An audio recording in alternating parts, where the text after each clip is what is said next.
सुप्रभात बच्चों, आज की कक्षा में आप सबका स्वागत है। मैं ज्योतिका कपूर आपकी संस्कृत अध्यापिका हूँ। आज की कक्षा में हम पंचमा पाठा पश्या का आगता इस पाठ का अभ्यास कार्य करेंगे। तो चलिए शुरू करते हैं। पंचमा पाठा प्रश्न 4 रेखांकित पदानी लोट लकारे लिखत। बच्चों, लोट लकार मैंने आपको पिछली कक्षा में भी बताया था क्या होता है लोट लकार। लोट लकार आज्ञा देने के लिए प्रयोग में लाया जाता है।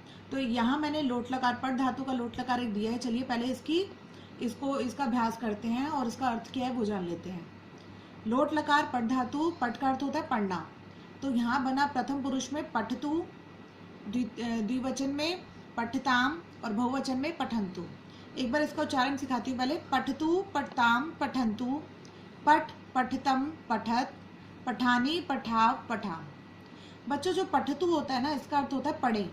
क्योंकि मैंने आपको पहले ही बताया कि लोट लकार आज्ञा देने के लिए प्रयोग में लाया जाता है। तो आज्ञा देने के लिए हमने जब बोला किसी एक को बोलेंगे पढ़ने के लिए, तो हम बोलेंगे कोई एक पढ़े, क्योंकि एक वचन में है। कोई दो पढ़े, कोई तीन पढ़े, या मतलब दो से अधिक पढ़े। बहुवचन में दो से अधिक को लिया जाता है। ऐसे ही मध्यम पुरुष में त्वम युवान यूयम के साथ इनका प्रयोग लाया जाता है। जैसे कि तुम पढ़ो, तुम दोनों पढ़ो, तुम सब पढ़ो। और उत्तम पुरुष आपको पता ही है कि अहम, अवाम और वयम के शब्दों के साथ उत्तम पुरुष का प्रयोग किया जाता है।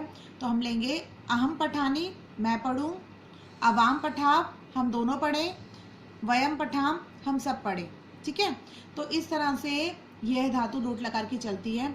आइए अब इसका वाक्यों में प्रयोग करते हैं कि किस तरह आपको परीक्षा में आएगा वो देखते हैं। शिष्य, प्रश्न में बोला गया कि लोट लकार में आपने इसको परिवर्तित करना है जो रेखांकित शब्द हैं। तो यहाँ रेखांकित शब्द दिया हुआ है नमति। शिष्य गुरुम नमति, शिष्य गुरु को नमस्कार करता है। तो इसका लोट लकार क्या बनेगा? शिष्य गुरुम नमतु, शिष्य गुरु को नमस्कार करे।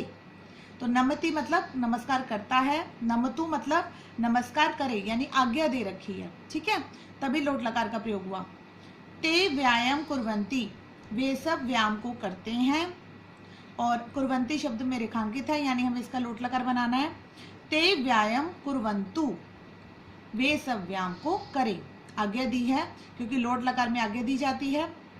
अहम श्लोकम पठामि, मैं श्लोक को पढ़ता हूँ। और इसका क्या बनेगा? अहम श्लोकम पठानी। जिस प्रकार ये शब्द बना था ना बेटा उत्तम पुरुष का एक वचन, ऐसे ही हमने अहम के साथ उत्तम पुरुष का एक वचन लिया पठानी। तो क्या बना? मैं श्लोक को पढ़ूं। तौ सुंदरम लिखता, वे दो सुंदर लिखते हैं। सुंदर यानी कि अच्छी लिखाई में लिखते हैं। ठीक है, तो ये बनेगा तौ सुंदरम लिखताम। ये क्योंकि तौ के साथ, ये देखिए द्विवचन में आता ना तौ के साथ ही हमने पठताम दिया। तो यहाँ क्या बन जाएगा इसका? लिखताम, वे दोनों सुंदर लिखे।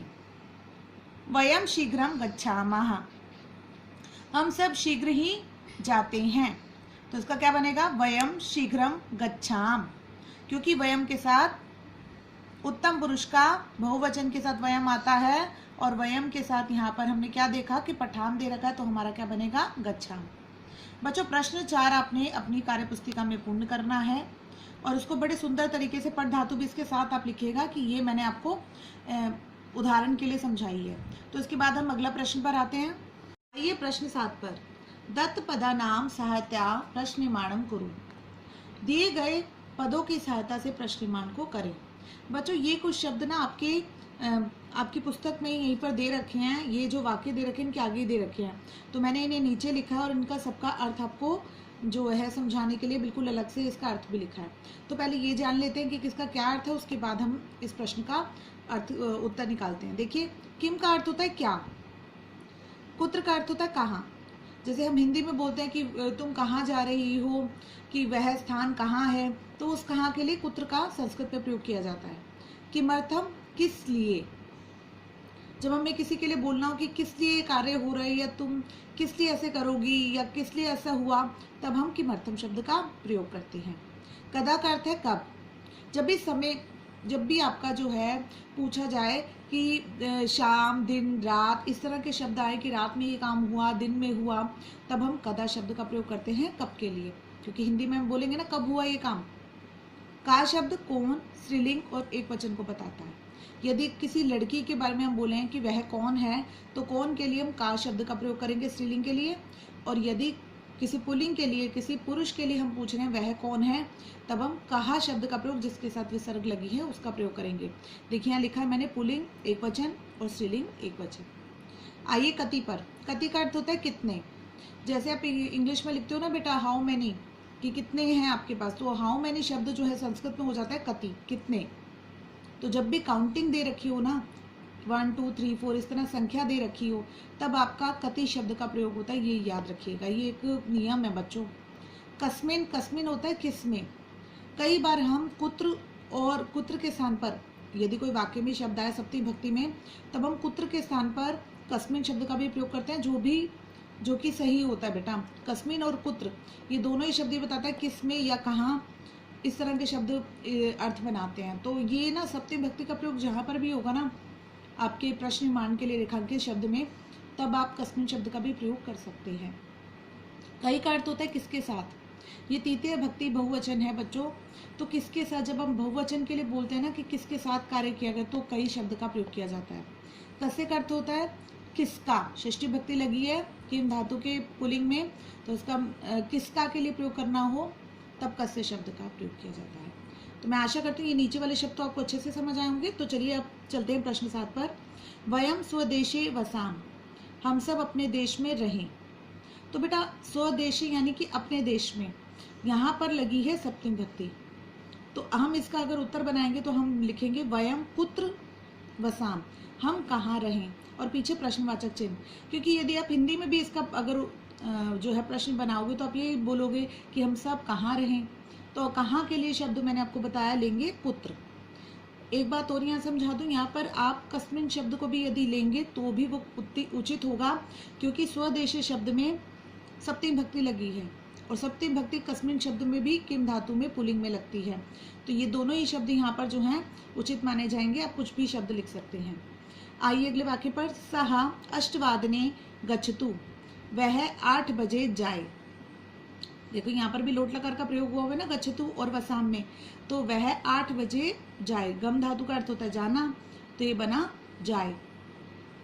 अब यहाँ पर मैंने आपको सिखाया था कि गणना के लिए हम कति शब्द का प्रयोग करते हैं, क्योंकि ये बताता है कि वह 8 बजे, अष्टवादने मतलब 8 बजे, ये यहाँ पर अष्ट की गणना आई है, तो हमारा क्या बनेगा सह कति वादने गच्छतु। ठीक है, सह कति वादने गच्छतु, वह कितने बजे जाए, और पीछे आपका प्रश्नवाचक चिन्ह लगाना अनिवार्य है। आइए तीसरे वाक्य पर।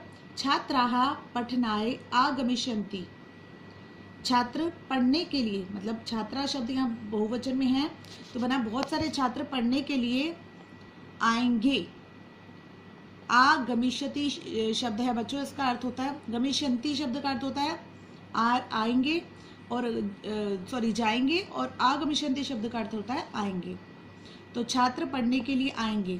पढ़ने के लिए, इस शब्द के लिए हम यहाँ पर ढूंढेंगे किस शब्द को, कौन सा उचित है, किस लिए। किमर्थम शब्द के लिए ये ठीक होगा ना। देखिए यदि हम हिंदी में इसका अर्थ बनाएंगे, प्रश्न बनाएंगे, तो बनेगा छात्र किस लिए आए, तो हमने किमर्थम का किस लिए देखा, और हमने किमर्थम को यहाँ पर लिखा छात्राः किमर्थम आगमिष्यन्ति, कि छात्र किस लिए आए। त्वं सायं खेलसि, तुम शाम को खेलते हो। यहाँ पर जो क्रिया है वो तो आपकी लट लकार में ही है, तो तुम शाम को खेलते हो, खेलसी खेलते हो। अब यहाँ पर आपका क्या बनेगा त्वम, यहाँ मैंने आपको बताया कि सुबह दिन रात अगर इस तरह का समय दे रखा हो शाम, तो आपने कदा शब्द का ही प्रयोग करना है, क्योंकि इसका क्या बनेगा अगर हम हिंदी में प्रश्न बनाए तो तुम कब खेलते हो, और कब के लिए हम क्या लेंगे त्वम कदा खेलसी। देखिए लिखा है ना यहाँ पर कदा के लिए कब, तुम कब खेलते हो।